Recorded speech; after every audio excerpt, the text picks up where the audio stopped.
it goes kind of like this.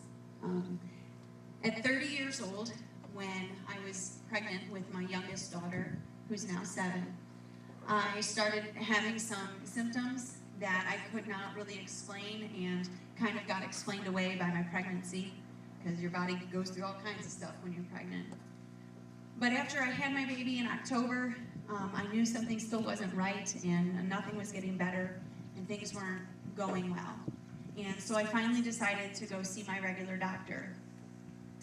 When I saw her, she said, yes, something's definitely wrong. You need to go get some further testing, and we don't want to wait. We want you to go right away. We had no idea what would come. I've been healthy my whole life. Cancer was not a diagnosis that I was expecting or looking for because it does not run in my family as some cancers do. I thought I maybe had Crohn's disease or some other intestinal ailment. And instead, when I went and I had a colonoscopy, almost as soon as they put me under, they brought me back out because they found that a tumor was blocking about 98% of my intestine.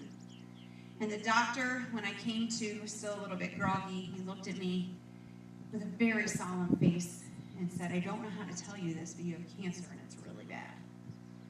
And I just sat there kind of stunned and kind of thought maybe the drugs were making me loopy and that I didn't hear him right. But unfortunately, I had heard him right. And my husband and I kind of went home shell-shocked that day.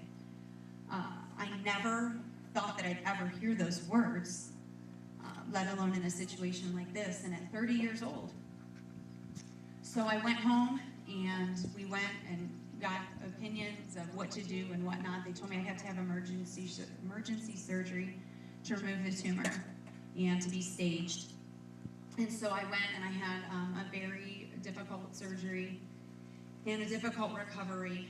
And the one day that I was alone in the hospital room, because I always had someone there with me. I have a wonderful family and wonderful friends that supported me immediately.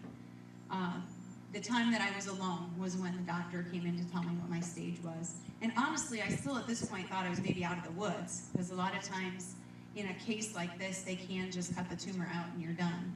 But he told me that day that my cancer was stage 3B, and that it had gone into my lymph nodes, and I would, after the recovery of my surgery, I would have to have chemotherapy to continue treatment. So we went home and we said, okay, let's get this done. Let's get this over with. We're fighters. We're strong. We're a strong family. My kids, they're as stubborn as I am, so I knew they'd be okay. And we went through about 8 months of chemo. And at the end of that time, I was starting to not tolerate one of the drugs very well, and the doctor was thinking of taking me off of it. And my husband came home with the news that he was being deployed to Iraq for a year. And I was really shell-shocked then, because I wasn't even back on my feet yet. So he went off. He's in the Navy Reserves, and he had a 1-year deployment time. He was going to Iraq. And he went, and I went off with the rest of my chemo, which they were going to take me off of anyway, and focused on taking care of my kids, and was just looking forward to him coming back so we could just get back on track for life. And he came back, and we went on a family vacation, and shortly after that I went for my next checkup.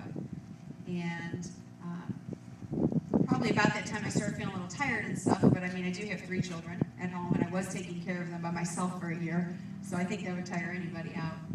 But I went back into that same doctor's office, and he said, I don't even believe this, but the cancer has spread, and it's gone to your right lung. I was really angry when I got that diagnosis, because one of the things that I have done since I've been a very little girl is sing. And I had been in a band, I sang at church, I sang at local stuff and schools and things like that, and I thought, there is no way. We've already been through so much. And I asked the doctor if I would ever sing again, and he said, I don't know. We need to remove a third of your lung. That was not only another painful surgery, but it was a very, very long recovery. And during my recovery, I had so much trouble speaking that there was times I was just quiet for a week at a time, because every time I started to try to talk, I would start to cough, and then that was painful. And I had my kids at home. I was still had all this help. We had so many people that had helped us up to this point through so much. And they were really there for us, but I just felt so despondent and alone. And got done with that, and they said, well, it was in your lymph nodes again and attached to your lung wall, so we need you to go through chemo again. So I went through chemo again, and this time it was harder. This time my body really didn't like it. And this time I was really sick. And I was able to go through all of my treatments, and I was so thankful at that point. Actually, the year that I got diagnosed was my first year for Relay. So I was able to go to my Relay while I was recovering from my surgery, and I found a community that came around me during my time of need. And my family that was there, and my church that was there for me, who brought meals and cleaned my house and helped take care of my kids and get them off to school, or for the little baby to help put her to bed and rock her, all the things that I was not able to do at that time. I really held on to my faith at that time, because without my faith, I would have had no hope at all, even to make it through. And so we got through that, and I started getting a little bit better, and I had my next set of scans, and they said, well, now it's gone to your liver. And at that point, I just was like, oh boy. But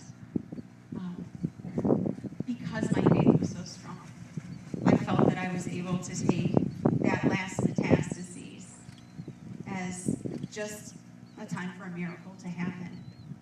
And I can stand here today and I can tell you several things. And that is, first of all, that cancer has taken a lot from me. It's taken, obviously, parts of my organs. For a long time, it took my voice. Sometimes it took my courage, and it took my strength.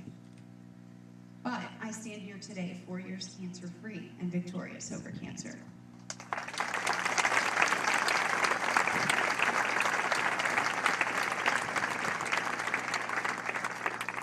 A verse that's in the Bible that really helped me to get through was in Philippians, and it says, I can do all things through Christ who gives me strength.